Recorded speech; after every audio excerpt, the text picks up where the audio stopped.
레위기 16장 29절에서 끝절까지 같이 읽겠습니다. 너희는 영원히 이 규례를 지킬지니라. 7월 곧 그달 10일에 너희는 스스로 괴롭게 하고 아무 일도 하지 말되 본토인이든지 너희 중에 우고하는 객이든지 그리하라. 이날에 너희를 위하여 속죄하여 너희로 정결케 하리니 너희 모든 죄에서 너희가 여호와 앞에 정결하리라. 이는 너희에게 큰 안식일인즉 너희는 스스로 괴롭게 할지니 영원히 지킬 규례라. 그 기름 부음을 받고 위임되어 그 아비를 대신하여 제사장의 직분을 행하는 제사장은 속죄하되 세마포 곧 성의를 입고 지성소를 위하여 속죄하며 회막과 단을 위하여 속죄하고 또 제사장들과 백성의 회중을 위하여 속죄할지니 이는 너희의 영원히 지킬 규례라. 이스라엘 자손의 모든 죄를 위하여 1년 1차 속죄할 것이니라. 아론이 여호와께서 모세에게 명하신 대로 행하니라. 아멘. 기도하겠습니다. 주님 고맙습니다. 오늘도 한 주간을 마무리하는 금요일 저녁에 우리를 이곳에 불러주시고 또 하나님의 말씀을 들으며 하나님께 머리를 조아려 기도할 수 있도록 우리의 마음을 겸비케 하심을 감사합니다. 오늘도 이곳으로 부르셨사오니 하나님 말씀을 통해서 우리에게 귀한 깨달음을 주시고 이 모든 하나님의 말씀을 통하여 하나님 경외하는 분명한 도를 우리가 깨닫고 또 우리의 삶에 그것을 녹여내어서 참으로 하나님을 기쁘시게 하는 삶을 살아가는 저희 모두가 되게 하여 주옵소서. 이 시간에도 성령 하나님께서 주의 말씀을 밝게 깨달아 알도록 우리를 도와주시고 또 그 말씀이 깊이 우리 영혼에 새겨지도록 역사하여 주시길 간절히 바라오며 예수님 이름으로 기도합니다. 아멘. 오늘 이 본문은 속죄의 규례에 대한 요약이고 그리고 결론 부분에 해당이 됩니다. 대속죄일에 관련된 모든 규례들을 영원히 자손 대대로 지킬 것을 강조하시는 말씀이 다시 한번 이 부분에서 반복되고 있죠. 속죄는 예수 그리스도의 십자가의 그 죽으심과 부활하심으로 분명히 완성이 되었습니다. 그렇다면 이 시대를 살아가는 우리들에게 이 대속죄일의 영적인 의미는 이것이 어떻게 다시 우리의 영혼 가운데서 부활되어서 이것이 어떻게 올바르게 이해되어야 되는지 그리고 그것을 통해서 우리의 신앙이 어떤 유익을 삼아야 되는지 우리가 오늘도 이 본문을 살피면서 이런 부분들을 놓치지 말고 중요하게 생각해 볼 필요가 있다고 생각이 됩니다. 29절을 보면 이것은 너희에게 영원한 법규가 될지니라. 일곱째 달 곧 그 달 10일에 너희는 너희 혼을 괴롭게 하고 아무 일도 하지 말되 너희 나라 사람이든지 너희 가운데 머무는 타국인이든지 그리할지니라. 이렇게 기록되어 있습니다. 유대 종교력으로 7월 그 나라 말로 디스리월이라고 하는데 이것은 지금 우리의 달력으로 하면 1월 새해가 됩니다. 1월 10일이 되는 거죠. 그래서 날짜까지 아주 분명하게 하나님께서 못을 딱 박아가지고 1월 10일은 대속죄일이다. 1년에 단 하루 이 대속죄일의 규례를 영원히 엄수해야 된다. 이렇게 못을 박아서 말씀을 하고 계십니다. 이 절기에 대한 문제는 저는 이렇게 이것이 아주 분명한 그 성경의 입장이라고 보는 것이죠. 성탄절을 영원히 지켜야 될 날로 하나님께서 삼고자 하셨다면 지금 이 대속죄일처럼 예수님께서 분명하게 이 날은 내가 태어난 날이니까 이 날은 반드시 너희가 영원히 성탄절로 기념해라, 지켜라 이렇게 말씀하셨을 것이라는 겁니다. 하나님께서 구약의 말씀을 보면 분명히 이 중요한 나팔절도 그렇죠. 1월 1일이잖아요. 1월 달에 이스라엘의 중요한 절기들이 다 몰려있는 경우들을 보는데 분명하게 하나님이 이렇게 날짜까지 딱 지정해서 이 날은 이렇게 지켜라 이렇게 말씀하신단 말이죠. 그럼 그렇게 말씀하신 것은 우리가 분명히 지켜야 되는 것입니다. 그런데 이제 그 외에 우리가 이 절기의 문제를 얘기할 때 다른 그런 어떤 절기들은 성경에 분명히 명시하고 있는 절기들이 아니라는 거죠. 대속죄를 지키는 마음과 영혼의 준비는 오늘 이 본문에 보면 스스로 괴롭게 하는 일하고 그 다음에 아무 일도 하지 않는 것, 이 두 가지였습니다. 예.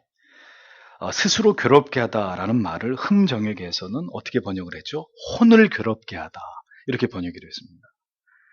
자, 이렇게 번역을 한 것을 볼 때 단순히 괴롭히다라는 의미가 그냥 금식 정도로만 끝나는 것이 아니라 진실로 자신들의 죄를 돌아보면서 그 죄에 대해서 철저하게 아파해야 된다는 것입니다. 애통해야 되고 그 죄를 슬퍼하는 그런 상당한 어떤 마음의 부담을 통해서 이 대속죄에 대한 준비가 이루어져야 된다라는 것을 말씀하고 있습니다. 또 세상 일을 다 완전히 모든 것들을 다 중지하고 이 자신들의 죄를 하나님께 속죄받는 이 일을 가장 중요하게 여기고 이것을 최우선으로 여기면서 다른 모든 것들을 다 전폐하고 여기에 집중하라고 말씀하고 계십니다. 그것이 대속죄일에 대한 이스라엘 백성들의 마음의 준비여야 한다, 이렇게 성경이 말씀하고 있는 거죠. 히브리서에서는 이 속죄일을 예수 그리스도의 죽으심을 예표하는 것으로 설명하고 있죠. 즉 새 언약 아래에서는 이제 대제사장만이 속죄소에서 죄를 사하는 것이 아니라 이제 모든 하나님의 백성들이 예수 그리스도의 대속의 십자가의 은혜를 통해서 대제사장만 지성소에 들어가는 것이 아니라 주의 죽으심으로 성소의 휘장은 찢어졌고 우리 모두가 예수 그리스도의 보혈의 공로로 하나님 앞에 나아가서 우리의 죄를 우리가 직접 예수 그리스도의 이름으로 고하게 되는 이제 이런 은혜를 이제 누리게 됐다는 것을 설명합니다. 대제사장은 1년에 한 번만 지성소에 들어갈 수 있었지만 우리는 이제 매일 날마다 우리가 원하는 때 보혈의 공로에 의지해서 하나님 앞으로 나아갈 수 있는 이런 엄청난 은혜를 우리가 이 그리스도를 통해서 우리가 받게 됐다는 것입니다. 자, 이런 사실을 알면 우리가 보통 우리가 하나님 앞에 나아가서 기도할 수 있다는 것은 이게 보통 은혜가 아닌데도 이 은혜를 전혀 누리지 않고 우리는 살아가려고 하는 거죠. 우리가 구약시대 같으면 1년에 단 한 번, 물론 이제 죄를 지으면 그때그때마다 하나님 앞에 이제 번제를 드리면서 우리의 죄를 속하기도 하지만 그것으로 불충분하고 불완전하기 때문에 1년에 단 한 번은 대속죄를 통해서 어떤 그 개별적 속죄의 부족한 부분까지도 완벽하게 다 해결짓는 그런 속죄를 통해서 대제사장이 지성소에 들어가서 속죄를 행하는 이런 일들을 행해야 우리의 죄의 문제가 해결됐었거든요. 근데 지금은 엎드려서 하나님 앞에 죄를 우리가 회개하면 이 죄의 문제가 언제든지 하나님 앞에서 해결되는데도 우리가 기도하는 일이나 회개하는 일에 있어서 얼마나 인색하냐 말이죠. 이게 참 기가 막힌 얘기예요, 사실은. 자, 이 시대에 있어서는 더 이상의 속죄일에 대한 의미가 어떻게 됐습니까? 다 소멸됐다고 보아야 됩니다. 그런데도 불구하고 왜 우리가 대속죄일에 대한 규례를 이렇게 레위기 말씀을 통해서 배워야 하고 이 말씀에 대한 교훈을 중요하게 여겨야 되느냐? 대속죄일의 규례를 통해서 우리의 죄를 사함받은 것은 이제 아닐지라도 우리는 그 대속죄일의 규례를 통해서 어떤 마음으로 지금도 하나님 앞으로 나아가야 되는지를 분명하게 깨달아야 되기 때문입니다. 이제는 대속죄를 통해서 죄가 해결받는 게 아니에요. 이제는 누구든지 그리스도 앞에 나가서 우리의 죄를 회개하면 사죄를 받습니다. 그런데 문제는 이게 지식적으로는 지금 이렇게 설명한 내용이 너무나 맞는데 이제 정서적으로 우리의 마음과 영혼의 준비에 있어서는 이게 이렇게 간단한 문제가 아니라는 거죠.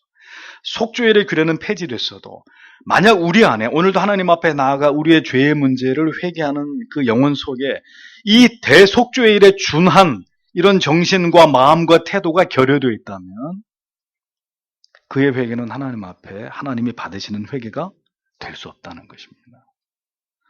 이걸 놓쳐서는 안 되는 것이죠. 대속죄를 맞이하는 이스라엘 백성들은 사뭇 진지하고 결연했고 그리고 신중했습니다. 그들은 애통하는 마음으로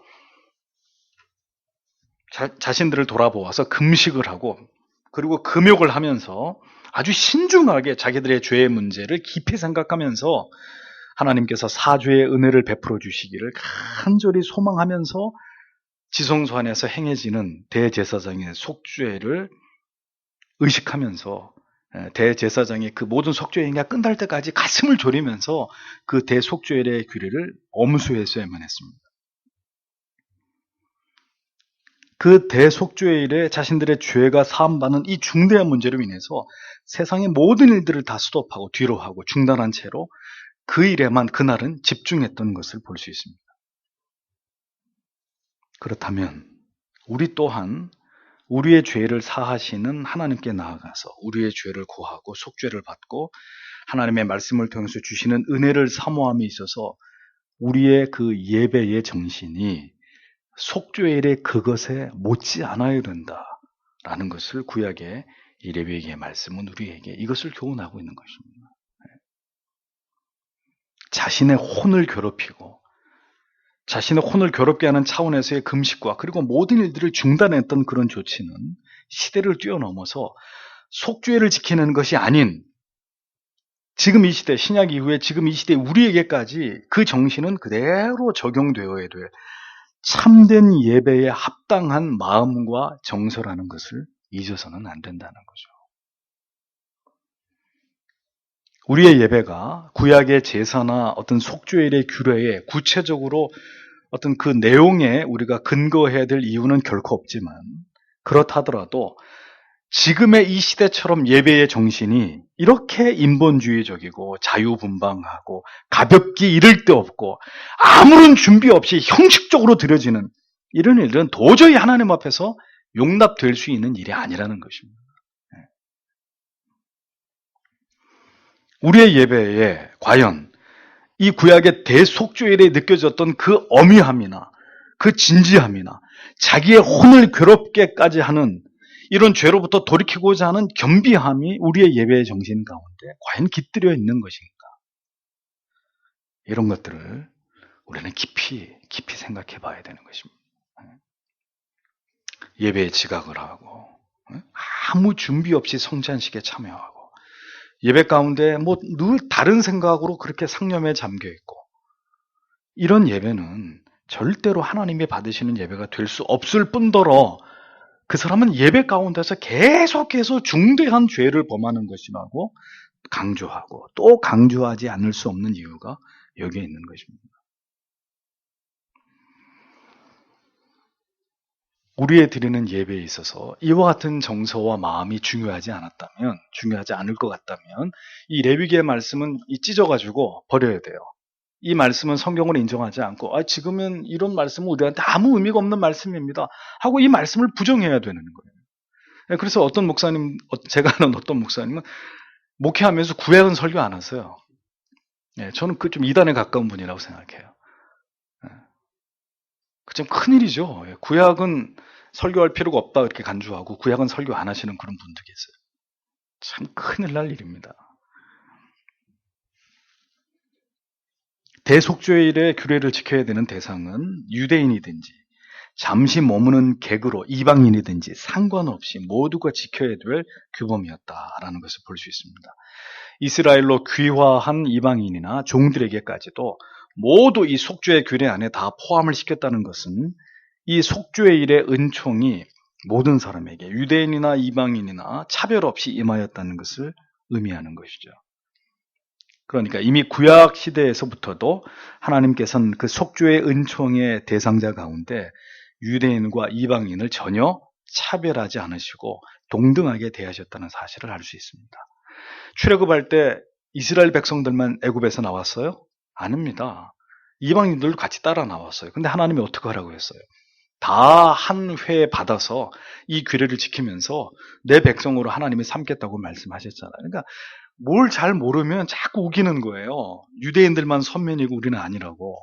전혀 구약 안에서도 이미 유대인, 이방인 차별 없이 모두가 그리스도의 속죄를 믿는 믿음 안에서 하나님이 다 택자로 인정하시고 그들을 구원하시기를 원하신다는 하나님의 뜻이 있다는 사실을 성경은 우리에게 보여주고 있습니다. 뭘 모르는 사람이 기독교는 이스라엘의 민족 종교인데 왜 한국 사람이 그걸 믿느냐? 우리는 단군을 믿어야지. 참 할 수 없으면 무식하면 약도 없습니다. 이 성경을 모르니까 이제 그런 주장들을 하는 거예요. 30절을 보면 그날의 제사장이 너희를 위해 속죄하여 너희를 정결하게 하리니 이로써 너희가 너희의 모든 죄에서 떠나 주 앞에서 정결하게 되리라. 이렇게 기록되어 있습니다. 하나님께서는 1년에 단 하루 이 속죄일의 규례를 통해서 이스라엘 백성들이 부지중이나 무의식 중에 어떤 허물을 범하고 미처 속죄하지 못한, 그렇잖아요. 죄를 범할 때마다 하나님 앞에 이 제사를 드려서 죄를 해결해야 되는데 잊어버릴 수도 있는 거예요. 사람이기 때문에. 또 그게 죄인 줄 모르고 범한 죄도 있을 것이고, 이런 모든 문제들을 1년에 한 번씩 해결하는 것이 바로 대속죄일이었단 말이죠. 그러니까 인간의 불완전함에 대해서 하나님이 충분히 그것을 알고 계시고 이해하고 계셨고, 그래서 그렇게 다 놓친 죄들까지 1년에 단 한 번의 대속죄를 통해서 완벽하게 그것을 다 하나님이 해결하시고 사해 주시겠다. 그런 차원에서의 1년에 단 하루 대속죄일의 규례가 하나님에 의해서 선포된 것입니다. 그러니까 이것은 영원히 단 한 번만에 모든 대속을 이루신 예수 그리스도의 대속의 사역에 예표가 되는 것이죠. 무엇이요? 이 대속죄일의 규례가. 개별적인 속죄죄를 통해서 그 속죄죄를 통해서도 해결되지 않은 모든 죄까지 하나님께서는 이렇게 이중의 안전장치를 마련하셔서 이스라엘 백성들이 범한 어떤 죄로부터 그들이 완전하게 용서를 받도록 섭리하신 것을 볼 수 있습니다. 죄를 지어서 죽게 하는 게 그러니까 하나님의 뜻이 아니라는 것을 알 수 있는 거죠. 하나님이 악한 신 같으면 어떤 규례를 세워놓고 똑바로 안 지키면 가차없이 그냥 죽이는 것으로 죄를 물 수 있습니다. 그렇지만 하나님을 보십시오. 그렇게 해서 놓친 죄들, 그 죄로 인해서 그들이 죽을 수도 있기 때문에 하나님은 대속죄의 규례를 통해서 그 놓친 죄의 문제까지 한 번에 다 해결하시도록 그렇게까지 배려하시는 하나님이시다. 하나님의 그 사랑을, 우리를 향하신 긍휼과 자비를 우리는 이 대속죄의 규례 속에서 보게 되는 것입니다. 그럼 또 얘기하지만 뭘 모르는 사람들이 구약의 하나님은 무조건 죽이는 하나님이라고. 아니에요. 절대로 그렇지 않아요. 죄에 대해서 이렇게 철저하게 이중장치를 하셔서라도 이스라엘 백성들의 죄의 문제를 해결하시고자 하신 그 하나님의 열심과 그 집요하심이 죄에 대한, 결국은 궁극의 영원한 우리의 죄의 속죄를 위해서 아들을 십자가에 내어주셔서 그를 죽게 하시고 부활하게 하시는 것을 통해서 우리를 구속하시려고 하신 그 하나님의 놀라운 구속의 계획을 이 세상 가운데 펼쳐내게 된 것이다. 우리는 그렇게 하나님의 사랑과 자비와 긍휼을 이해할 수 있는 것입니다. 구약의 모든 속죄의 제도는 이처럼 불안정하고 영원한 것이 아니었지만 하나님께서는 예수 그리스도를 통해서 이루게 되실 그 궁극의 구속의 사역을 바라보시면서 이 속죄의 죄서를 계속해서 드리게 하고 하나님께 그것을 통해서 이스라엘 백성들의 사죄의 은총을 그들에게 허락하셨던 것입니다. 결국 그것이 신약시대의 그리스도의 십자가의 죽으심으로 말미암은 영원한 대속의 그림자가 되도록, 모형이 되도록 하나님이 그렇게 구약 속에서 제사의 제도를 통해서 섭리하셨다는 것이죠. 하나님께서 이 날을 이스라엘 백성들이 결코 가볍게 여기도록 허락하시지 않았습니다. 31절을 보십시오. 그날은 너희에게 안식하는 안식일인즉 너희는 너희 혼을 괴롭게 하며 영원한 법규에 따라 그리할지니라. 이렇게 기록되어 있습니다. 원문, 여기 한글 성경에는 큰 안식일 이렇게 번역이 되어 있어요. 원문의 의미는 안식일의 안식일, 안식일 중에서도 안식일, 이런 의미로 정말 이 특별한 안식일을 아주 강조하기 위해서 이 표현을 했습니다. 이 날은 모든 이스라엘 백성들이 단순히 안식을 하는 것이 아니라 자기의 죄를 철저하게 돌아보면서 스스로 괴롭히면서 두 번씩이나 강조합니다. 스스로 혼을 괴롭혀야 된다. 죄에 대해서 애통하는 마음을 가져야 된다라는 의미를 또다시 강조합니다. 29절에 이어서 31절에 두 번에 걸쳐서 너희는 너희의 혼을 괴롭게 해만 된다. 이렇게 성경이 말씀하고 있죠. 대속죄일의 마음과 정서는 그 속죄가 완전하게 이루어지기까지 이렇게 침통하고 비통한 것이었습니다. 혼을 괴롭히는 것이었습니다. 그거 뭐 제사장이 다 알아서 할 일이고 우리는 뭐 떡본 김에 제사 드리고 이렇게 뭐 같이 이렇게 뭐 이렇게 지나가면 된다. 이렇게 생각할 문제가 아니라 모든 이스라엘 백성들이 자기의 혼을 괴롭히면서 그 대속죄일의 규례를 지나가야만 했다. 오늘날의 현대교회가 예배를 축제의 개념이라고 여기고 대단히 화려하고 세련되고 흥겨운 이런 현대적인 찬양으로 예배를 둔갑시켰습니다. 수백 명의 성가대원들을 쫙 옷을 입혀서 앉혀가지고 그들로 하여금 아름다운 찬송을 부르게 하고 어둡고 무겁고 칙칙하고 뭐 이런 무거운 분위기는 다 예수님이 다 짊어지고 가셨기 때문에 우리는 마음껏 즐기고 기뻐하고 축복을 누리면 된다는 이런 단순한 논리로 이 같은 경박한 예배를 합리화시키고 정당화하고 있습니다. 과연 그런 것일까요? 과연 예배의 정서가 그렇게 웃고 즐기고 카타르시스를 느끼고 그 예배 시간에 무슨 뭐 쇼도 하고 뮤지컬도 하고 드라마도 하는 과연 예배가 그런 것일까요? 그렇게 즐겁고 기뻐하고 누리는 것이 신자들이 하나님이 아닌 자기들 스스로를 존귀하다고 여기는 이런 어떤 정서들이 과연 올바른 예배의 본질이 될 수 있는 것이냐? 전 누구든지 그런 현대적인 예배도 하나님이 받으시는 예배라고 주장하는 사람들하고 저는 공개 토론을 하고 싶어요. 그래, 그 사람이 목사면 내가 목사가 아닌 거고 내 주장이 맞고 내가 목사면 그 사람이 목사가 아닌 거예요. 저는 제 목에 칼이 들어와도 저는 그런 예배는 하나님이 받으시는 예배라고 인정할 수 없습니다. 그것은 제 주장이 아니라 레위기의 말씀이 우리에게 가르치는 예배의 정신이 전면적으로 그런 예배를 부정하고 있기 때문입니다. 대속죄일의 규례는 영원히 지켜져야 될 규례였습니다. 영원히 지킬 수 없는데 그렇잖아요. 대속죄일의 규례는 이제 그리스도께서 오심으로 다 전면 다 폐기되는 것인데 영원히 지켜야 될 규례다. 이게 무슨 모순된 말씀일까요? 뭘 말하려고 하는 걸까요? 그 대속죄일에 자기의 혼을 괴롭히면서 그리고 모든 일들을 중지하고 그리고 그 자신의 죄의 문제, 그 속죄의 문제에 집중해야 되는 이 정신, 이것은 영원히 주님이 오실 때까지. 그런데 예배가 축제가 될 수 있어요?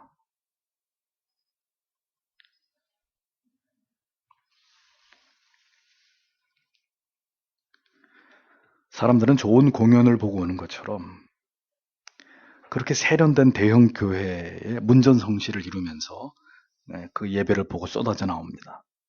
오늘도 좋은 말씀 들었으니 자 이제 분위기 좋은 카페 가가지고 차나 마시면서 아니면 오후에는 영화를 보러 가든지 백화점에서 쇼핑을 하든지 야구장에 가서 야구를 관람하든지 마트에서 장을 보든지 뭐 가족끼리 즐거운 외식을 하는 것으로 주일의 나머지 시간을 낭만이라고 여기면서 그렇게 즐기는 그리스도인들이 적지 않습니다. 누가 그렇게 해도 얼마든지 우리의 죄가 속죄될 수 있다고 가르치고 있는 것입니까? 성경 어디에 그렇게 가벼운 신앙으로도 얼마든지 하나님을 예배할 수 있고 죄의 문제를 명쾌하게 해결할 수 있다고 성경 어디에서 그렇게 말씀하고 있습니까? 성경의 어느 곳에서도 우리의 예배를 그렇게 우리의 주일의 경건을 그렇게 규정하고 있지 않습니다. 누가 그런 걸 가르치는 거예요? 누가 도대체 그렇게 해도 된다고 이야기하는 것입니까? 영원히 지킬 규례로서의 속죄일의 규례로부터 우리는 분명히 자유로워졌습니다. 그러나 영원히 속죄의 중요성과 화급성 그리고 이 진정성으로부터 자유로워진 것은 결코 아니라는 사실을 잊어서는 안 됩니다. 속죄일의 규례만큼이나 우리에게 이제 중요한 것은 십자가의 구속의 은총에 대한 현재적이고 반복적인 감사와 감격 그리고 여전히 죄를 다룸에 있어서의 신중함과 진실됨, 첨예함 이 회개의 중요성은 아무리 강조해도 지나치지 않는 신앙의 기둥과도 같은 것입니다. 이런 것들을 다 약화시켰기 때문에 신앙의 저질화가 이루어진 거예요. 아주 분명하게 말씀드릴 수 있습니다. 이런 모든 규례들을 다 깡그리 무시하고 저급한 신학이, 자유주의 신학이 들어왔기 때문에 인본주의적인 이런 신복음주의 신학이 한국 교회를 망쳐놨기 때문에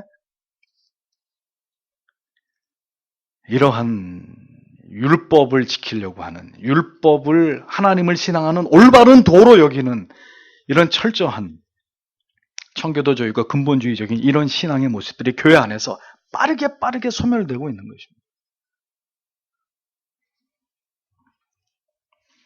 32절, 33절 말씀을 보겠습니다.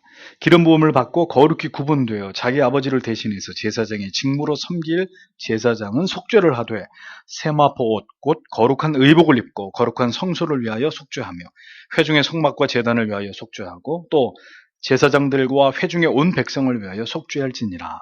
이렇게 기록하고 있습니다. 자, 이 말씀은 이제 아론의 뒤를 이어서 앞으로 대제사장이 될 아론의 아들들 또한 이 대속죄일의 규례를 그 법도대로 반드시 지켜야 될 것을 명시하고 있는 말씀입니다. 그래서 너희들도 너희 아비가 하는 것처럼 그대로 정갈한 세마포 옷을 입고 대제사장의 화려한 에봇을 벗고 이 세마포 옷을 입고 똑같이 성소와 성막과 제단을 속죄해야 되고 또 그 전에 대제사장인 너와 너의 가족들 식소를 위해서 그리고 모든 이스라엘 백성들을 위해서 속죄해야 된다. 이 대속죄일의 중요한 규례를 이제 그 아들들이 또 아버지의 뒤를 이어 대제사장이 될 것이기 때문에 그 아들들에게까지 이 규례를 정확하게 명시하고 있는 그런 말씀을 보게 되는 것입니다. 여기서 이제 중요한 것은 기름 부음을 받고 위임되어 이렇게 돼 있죠. 본문에 이 말씀 중에 위임이라는 단어, 한글로 위임이라고 번역된 단어의 뜻을 깊이 생각해 볼 필요가 있다는 것입니다. 여기서 위임이라는 단어의 의미는 두 손을 가득 채우다 이런 뜻입니다. 즉 대제사장의 직무는 언제나 손에 가득 찬 하나님을 섬기는 일들로 넘쳐나는 자리라는 것을 의미하는 것입니다. 대제사장의 위임식, 이제 죽을 때까지 하나님을 섬겨야 되는, 하나님과 백성들 사이에서 하나님을 섬겨야 되는 그 일이 두 손에 가득 채워졌다는 걸 의미하는 거예요. 이제 평생 그렇게 하나님 섬기다가 죽어야 된다는 것을 의미하는 것입니다. 매일 여러분들이 전에 그 대제사장이 성막 안에서 어떤 일을 행하는지 말씀 보셨잖아요. 하루도 빠짐없이 땔감을 아침과 저녁으로 공급하고, 이건 뭐 누가 대신할 수 있는 일이 아니라 매일 쉬지 않고 죽을 때까지 계속하는 대제사장의 직무가 있습니다. 그 대제사장의 직무 가운데 가장 중요한 일이 평생토록 이 대속죄일의 직무를 성실하게 수행하는 것이라는 것을 말씀하고 있는 거죠. 자신과 백성들의 죄를 살피고 이것을 속죄하면서 나아가서 성소와 성막과 제단들까지 정결케 하는 그 일에 평생의 이 거룩한 직무를 두 손에 가득 채우고 그렇게 살아가야 되는 존재들, 그들이 바로 제사장이란 말이죠. 그 직분이 갖는 바로 이 정신을 오늘의 목회자들이 계승해야 된다는 것을 우리 목회자들이 분명하게 알아야 되는 것입니다. 그러니까 목사가 된다는 것, 목사가 그 한 교회의 위임 목사가 된다는 것, 한평생 이 두 손에다가 그 교회와 성도들의 영혼을 섬기는 일을 이 두 손에다 가득 채워가지고 평생에 그렇게 교회를 위해서 충성하고 헌신해야 된다는 걸 의미하는 거예요. 모든 목회자들이 이 대제사장과 같은 마음과 정신으로 그 성실함으로 하나님께서 부여하신 직무를 수행한다면 어찌 이 땅의 교회들이 영광스러움을 회복하지 못하겠습니까? 이것은 여러분들에게 제가 설교할 내용이 아니에요. 그렇게 늘 교회에서 묵묵히 성물을 감당하는 목회자들을 저는 이 대제사장의 직무를 말씀을 통해서 연구하면서 좀 깊이 마음의 깨달음과 은혜를 받는 거예요. 그리고 절로 이 제사장이라는 직분에 내 자신이 숙연해지는 것입니다. 평생에 그렇게 하루도 쉬지 않고. 얼마나 귀한 일이에요. 그런 얼마나 많은 희생을 요구하는 일입니까? 그렇게 하나님 앞에 충성을 다하려고 하는 목회자들을 성도님들은 존경하고 귀하게 여기면서 함께 주님의 교회를 아름답게 섬겨 나가는 것. 우리가 성경을 통해서 우리 모두가, 목사인 저와 여러분 모두가 함께 꿈꿔야 되는 그런 아름다운 교회의 모습이라는 거죠. 근데 이것을 누가 파괴시킵니까? 목회자들이 스스로 파괴시키는 거예요. 이 중요한 정신은 대제사장의 아들들에게까지 계승되어야 하는 것처럼 모든 시대의 성직자들과 교회와 성도들에게 계승되어야 될 정신이라는 것을 성경은 우리에게 가르쳐주고 있는 것입니다. 두 손에 가득 하나님이 맡기신 일이 그 두 손에 가득 채워져 있는 사람. 34절은 마지막으로 이렇게 적고 있습니다. 이것은 이스라엘 자손의 모든 죄로 인해 그들을 위하여 한 해에 한 번 속죄하기 위해 너희에게 영존하는 법규가 될지니라.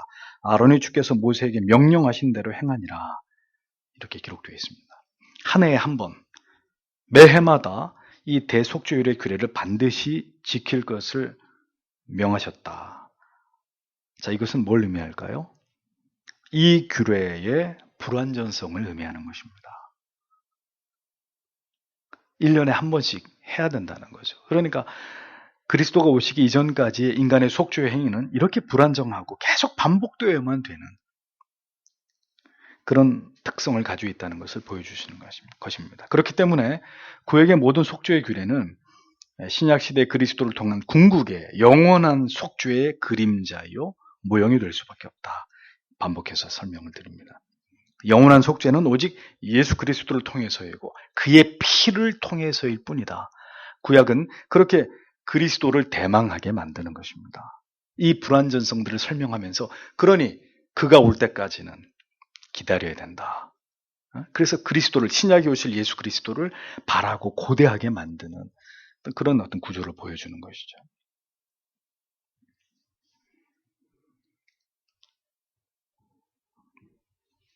그렇게 속죄의 중요성을 인식하고 성도와 목회자와 교회가 언제나 깨어 있어서 이러한 부분들을 중요하게 여기고 엄숙하고 진지하게 하나님을 경외하고 죄의 문제를 첨예하게 다루면서 주님께서 다시 오실 때까지, 이 땅에 다시 재림하실 때까지 영원히 이 규례의 정신을, 규례를 지키는 게 아니고요, 이 규례가 말씀하고 있는 그 정신을 지속시켜야 되고 그것을 지켜야 되는 것이 하나님이 모든 예배자들에게 원하시는 정서이고 마음이고 태도라는 것을 우리는 절대로 잊지 말아야 되는 것입니다. 그래서 예배는 절대로 경박해질 수 없고 인간이 만들어 놓은 여러 가지 어떤 거추장스러운 것들로 하나님의 예배를 더럽힐 수 없는 것입니다. 주님 오실 때까지 엄숙하고 경건하고 죄에 대해서 애통하고 그 죄를 사함받고 그리고 하나님의 말씀으로 유일한 우리의 이 땅에서의 소망을 삼으려고 하는 이런 어떤 이 진지함과 결연함은 앞으로도 세월이 수백 년, 수천 년이 지나가도 그 전에 주님이 분명히 오시지만 반드시 지켜내야 될 예배의 정신이다라는 사실을 절대로 잊어서는 안 됩니다. 구약의 말씀을 통해서 이러한 규례를 통해서 우리가 올바른 신앙의 도를 배우지 않고 이러한 진리의 가르침이 결여되어 있고 결핍된 상태로 우리가 구원을 논한다든지 참된 믿음을 논하고 어떤 예배를 논한다는 것은 아무 의미가 없는 거예요. 아무 의미가. 그렇게 해서 예배를 엉망으로 들여놓고도 은혜가 됐다 안 됐다 그건 논외의 문제예요. 그건 얘기할 소용이 없는 문제. 오늘 설교가 은혜가 됐다 안 됐다. 예배 자체가 엉망인데 그게 뭐가 중요하겠습니까? 아론이 그 모든 말씀을 지켜서 행했다고 했습니다. 하나님이 명하신 그 모든 것을 지켜서 행했다. 우리도 반드시 이 정신을 쫓아서 하나님을 예배하고 그리스도의 대속의 은총을 날마다 기억하면서 죄와 더불어서 싸우는 치열한 삶을 살아가는 것이 곧 하나님께 영광이 되는 성도의 삶이다. 오늘도 레위기의 말씀은 그것을 우리에게 분명하게 교훈하고 있는 것입니다. 기도하겠습니다.